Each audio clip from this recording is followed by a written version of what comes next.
NDC 3.0 will enforce strong political commitment and ensure adequate allocation of resources to turn these ambitions into concrete results.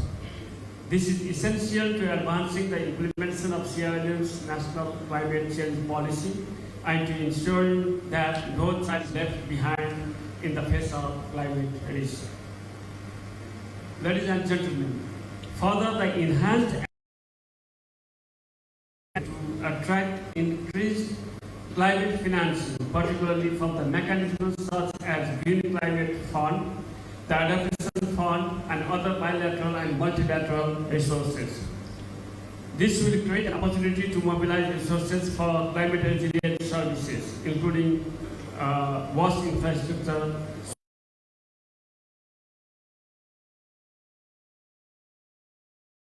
remains fully committed to working with the government of Sierra Leone, the Environmental Protection Agency, and all partners to advance climate resilient services and sustainable development, particularly for the most vulnerable children and communities.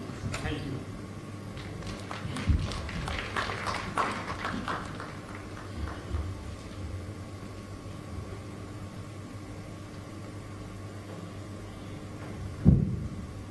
Thank you very much, Bashir. That was a great statement, particularly asserting that this particular NDC was widely consulted and it's really developed to guide the next generation of climate action. And your emphasis on its robustness is critical. And we are sure that by the end of today, we will add more value to the process. Thank you so very much. So let me use this opportunity to invite again one of our most important partners in this entire process, the deputy resident rep of the United Nations Development Program, Kelvin Patini, to make a statement.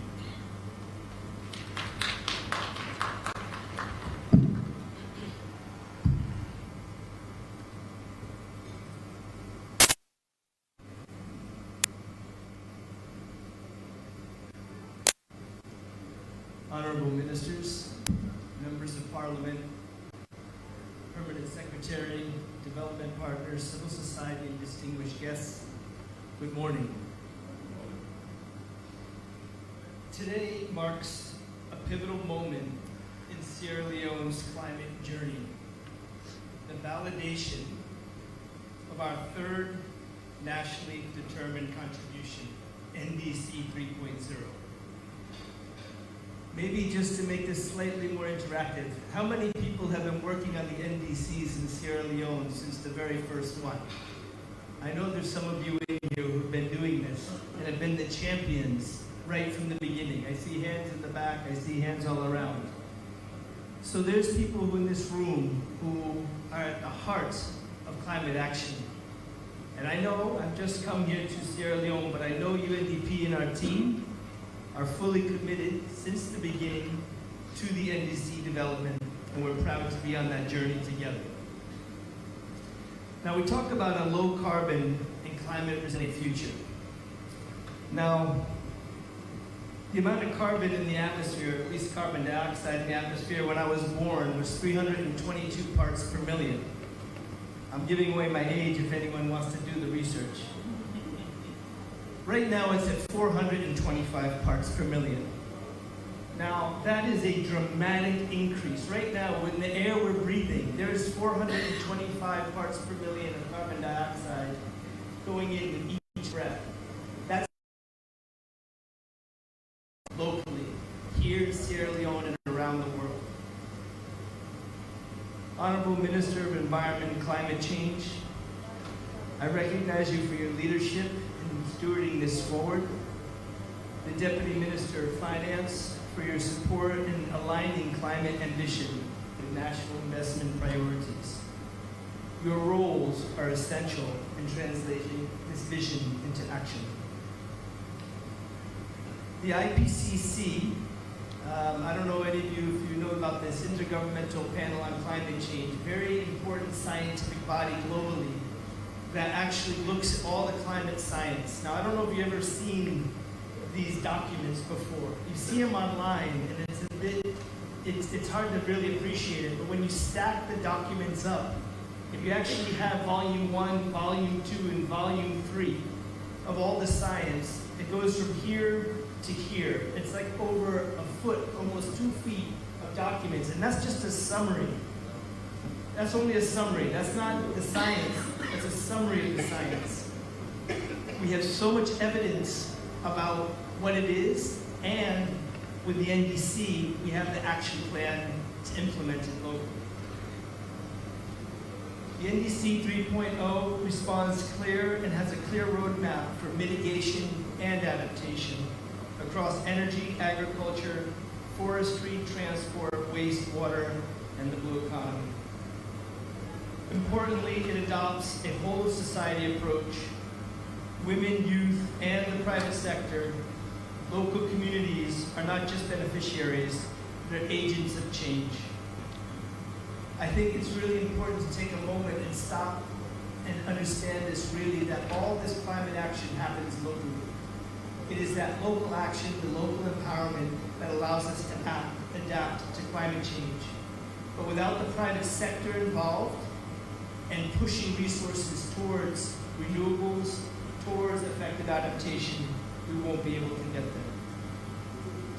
there. UNDP remains committed to operationalizing the NDC 3.0 through monitoring, reporting, and verification systems.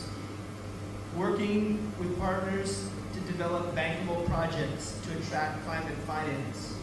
I saw that the number is $2.974 billion. That's not going to come through all grants and government and revenue. It's going to come again, that private sector element is so critical to drive the resources towards a climate resilient future. Now, I call on development partners, financial institutions, and the private sector to align your investments with NDC 3.0. Whether in agriculture, energy, or governance, every intervention must drive climate resilience and inclusive growth. Empower youth and women. Their creativity and leadership are essential to achieving climate justice. Be accountable. Let's ensure targets are realistic, streamlined, and measurable. Too often, national frameworks fall short because we don't get to the part of really implementing them fully. I've worked in many regions of the world on climate action, and this is an issue we all have to collectively work towards to make a brighter future. I also want to mention embracing innovation. There are solutions out there that we have yet to dream of.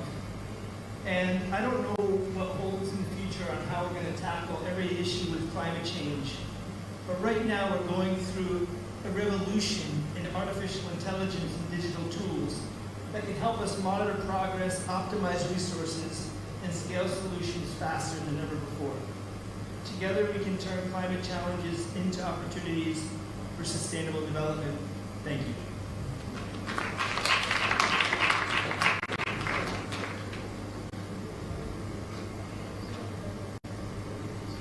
Quite scientific. When Kelvin speaks, you see climate science, you see coastal science, and the like. So not boring with the sciences, but it's quite important to note that there is emphasis of CO2 presence in the atmosphere, which has gone beyond just the effect on climate, but to a point of pollution, meaning that we are even afraid that the air that we take in is now polluted. Quite scary. but it's the reality.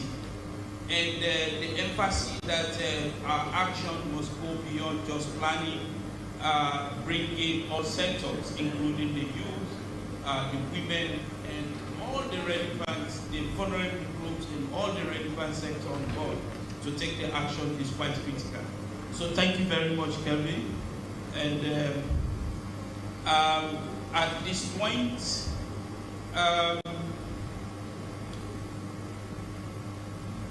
we are getting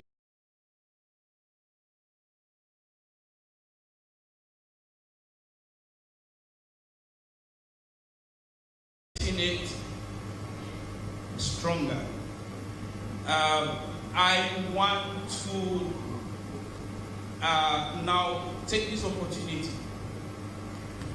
to invite somebody from one of the strongest arms of government. In all the plans that we make, if we don't have strong legislation to really support the implementation of those plans, it becomes useless.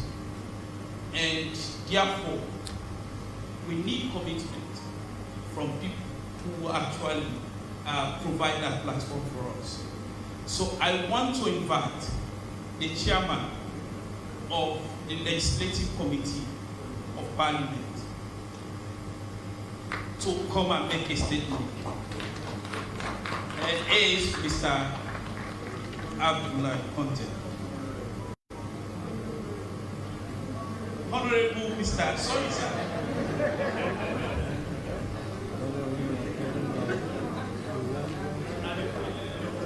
At least you corrected the mistake. I respectfully greet all dignitaries and guests here present.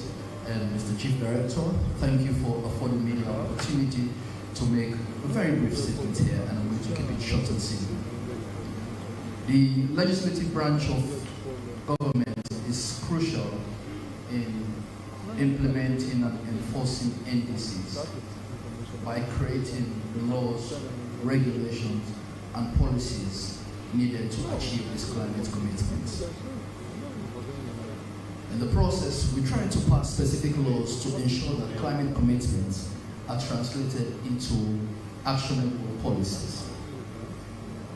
Of course, we also go the extra mile to monitor the executive branch to ensure it is making progress in meeting its NDC targets. As you know, we also have the control of the purse. We approve budgets that form the implementation of climate policies. And maybe last but not the least, we try to make laws that can be integrated into other developmental sectors like transport, energy, and all the rest. So, what we are going to do is simple. We are going to commit that we will support the Ministry of Environment, Environment Protection Agency, and all other stakeholders involved in this process to ensure that we reposition ourselves in the environment and climate change agenda. Thank you very much, and God bless you. That's a strong commitment. I think I'll go to bed this night with a sound sleep because a commitment like that from the legislative arm of government is to say that we have all the support to really take climate action forward. Thank you very much, Honorable. Apologies for calling you Mr. I don't want to be held for contempt. Thank you very much. So, again, we have another very important personality in our midst. A very important structure that will really ensure that whatever plans you make get implemented. And without their support, we will not be able to implement any plan that we develop. More particularly when you consider whether it's about getting domestic or external resources, because they have to endorse that. So I have the honor to invite the Deputy Minister of Finance, Madam Kadiatu Ali, to make a short statement.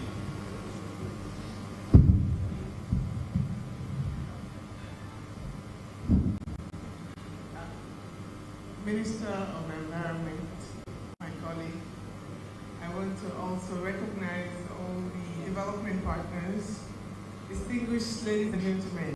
I am here, as you can tell, I am not on the program, but nonetheless, I do have a few words. I just want to, first of all, recognize all the hard work that has gone into developing this NDC. I have to tell you that personally, I sat through the meetings with the consultant, and they walked me through all the conditional measures that we must take as a country in terms of adaptation and prevention. And I also want to assure this body that we at the Ministry of Finance, we take climate issues very seriously, which is why we have incorporated it into our national budget. And so some of the commitments that go along with this NDC will be engraved in our budget to make sure that it is fully funded and timely funded, because those two have to go hand in hand for this to work properly. So on behalf of the Minister of Finance, the Honorable Sheku Fantamadi Vancouver, and the Ministry of Finance, I just want to once again lend my support wholeheartedly and commend you for the very fine work that's gone into this. I wish everybody a very fruitful deliberation today, and I will stick around as much as possible. I've been active the last couple of weeks, so I'm praying fervently for safe arrival of the minister when he comes next week. So I will stay as much as I can, but at some point I have to bail. With that, I want to thank all of you, and I'll stay around as much as I can. Thank you very much. I think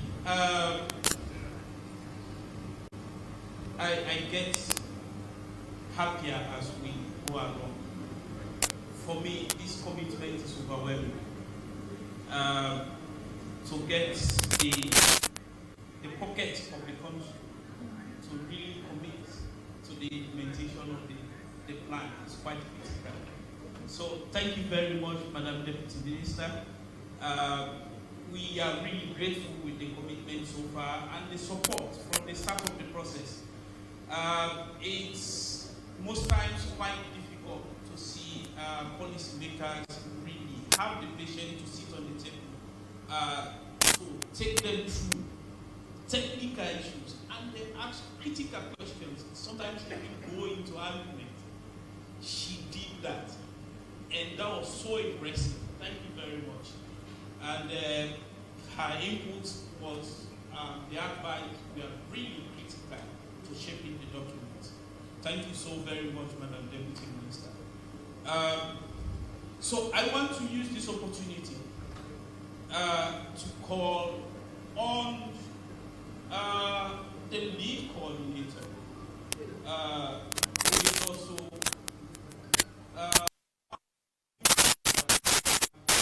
strong climate scientist in Sierra Leone. Whenever you develop documents, when you make comments on it, you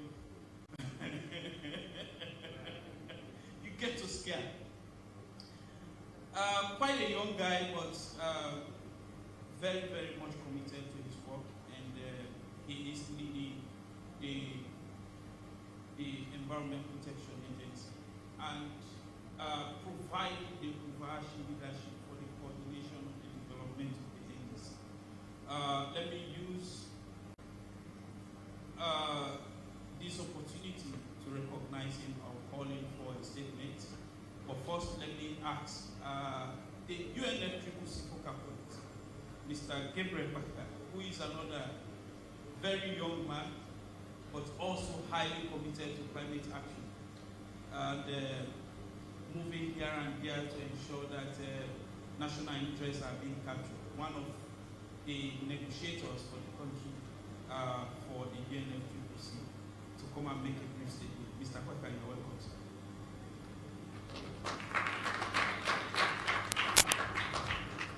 Thank you. Thank you very much, the Chief Director, for putting me on the spot. I want to use the opportunity, of course, to recognize the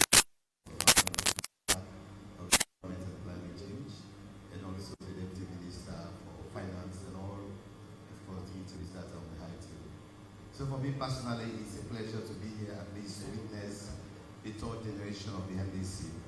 I think some of us that are here several years ago, 15 years back, around climate change.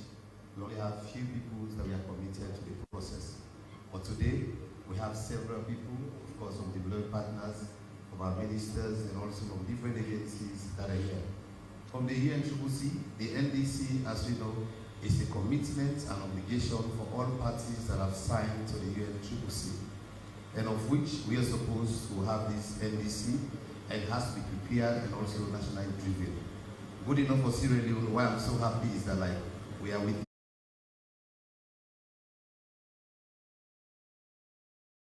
the time frame, because the common time frame for NDC is every 5 years.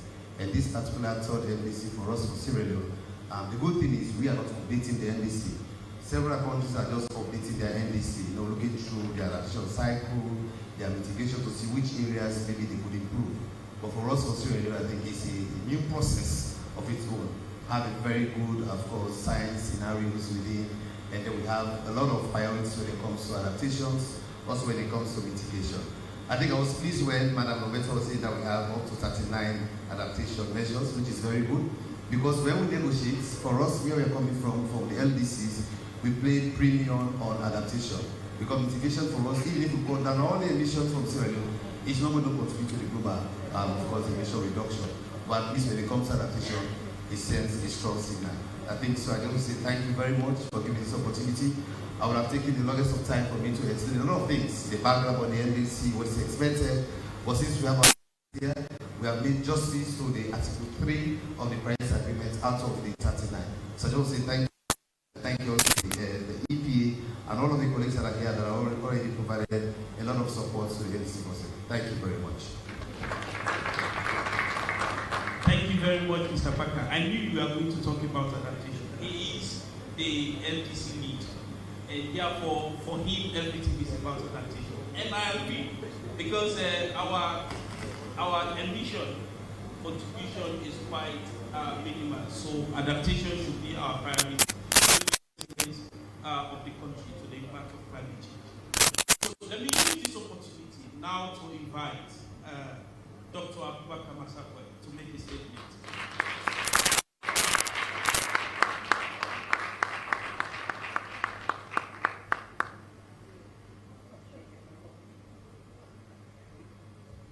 I think I should not stand on the platform, right? Down a bit. To extend some respect to the diversity we spoke about earlier.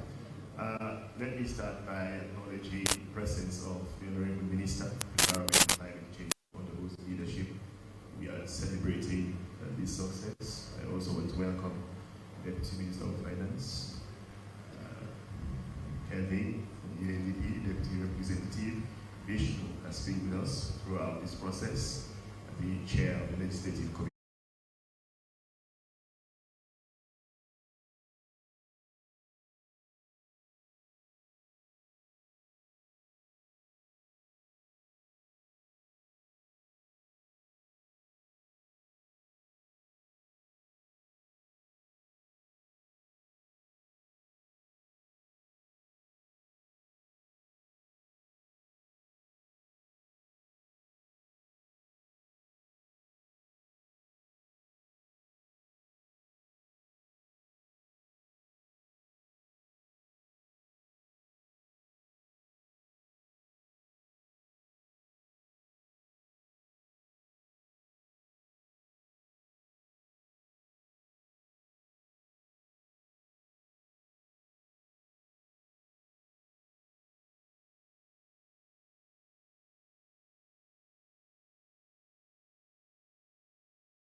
Climate Change, GIC and BMT for also supporting this process.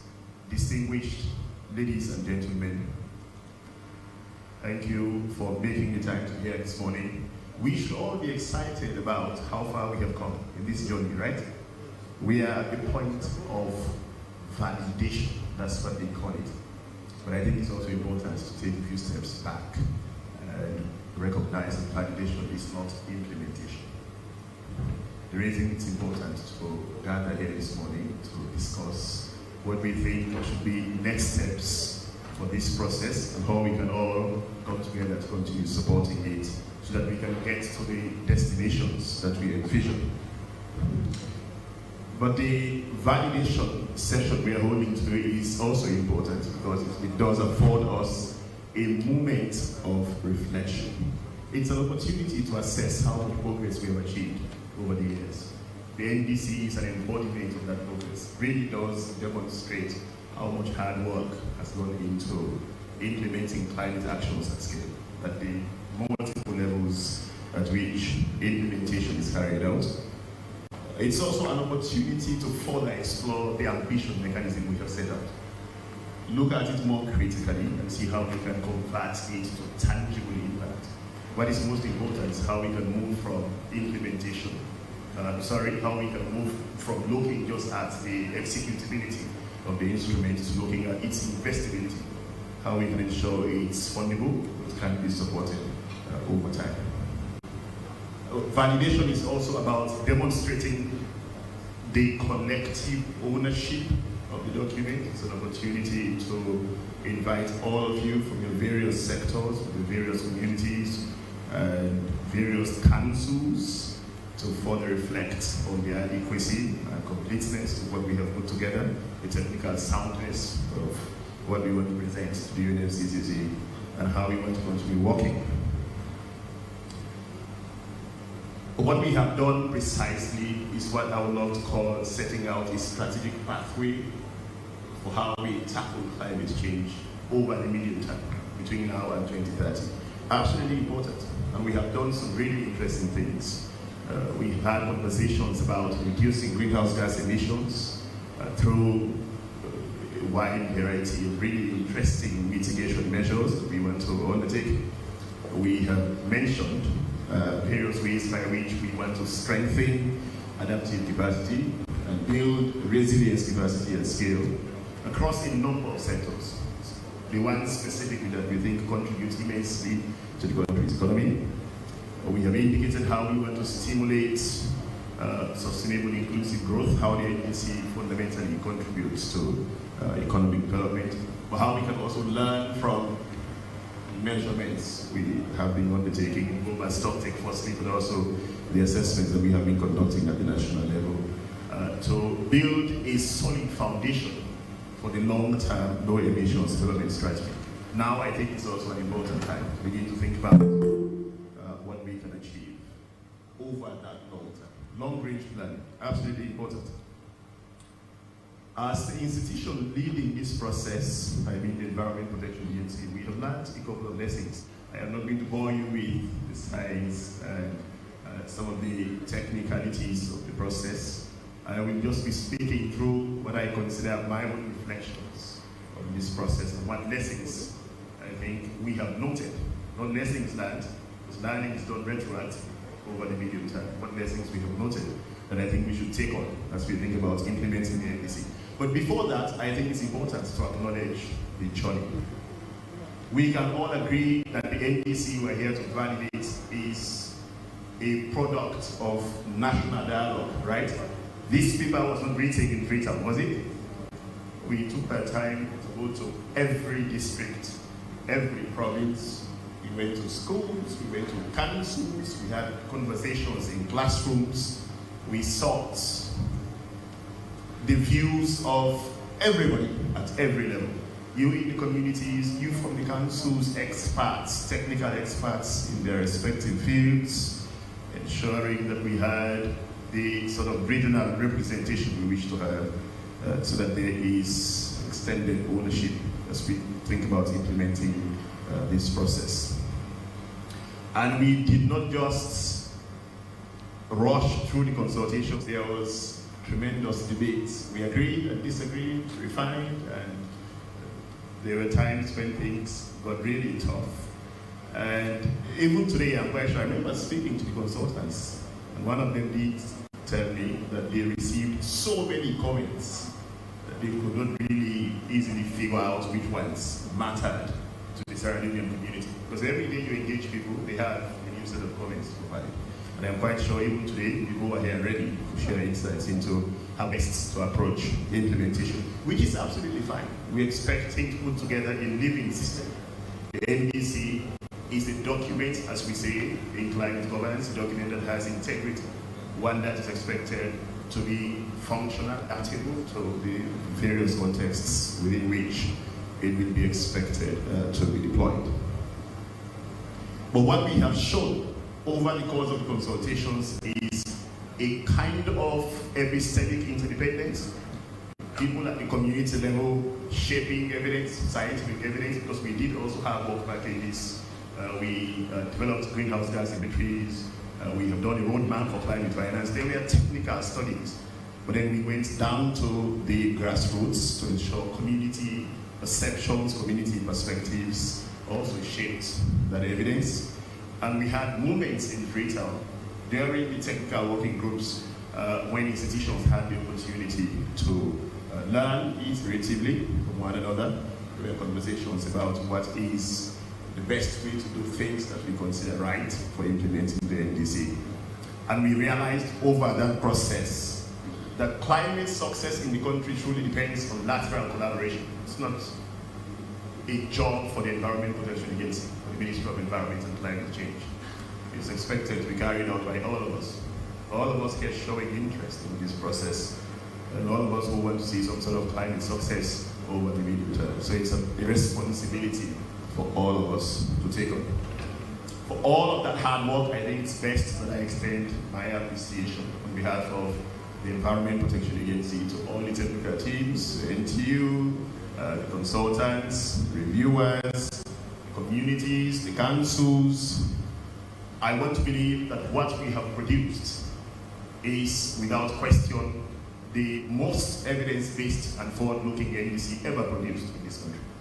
And I think it's something to be proud of. As I mentioned when I started, I am going to focus my very brief statement on what we have learned, so that we can also integrate these lessons into the conversations we shall have over the course of this exercise and as we proceed to defining more concrete pathways for implementing the document. So what did we learn? We have learned just from the consultations that climate action carries multiple meanings. We call discursive framing. You talk to people in the communities, they give you a wide variety of reasons for undertaking, for implementing climate measures. For some, it's about survival. Others, it's about dignity. It's about a transition. It's about a shared journey. And what that really tells us is that the language we use to communicate the science of climate change allows all of us to shape the realities that matter, invites the rest of the populace into the room for the conversations that we think allow us to effectively co-design solutions. Because as they say, if you can listen to everybody, you can work with everybody who wants to have a say in the process that's important, then you can develop systems that endure, because those systems can then belong to everyone.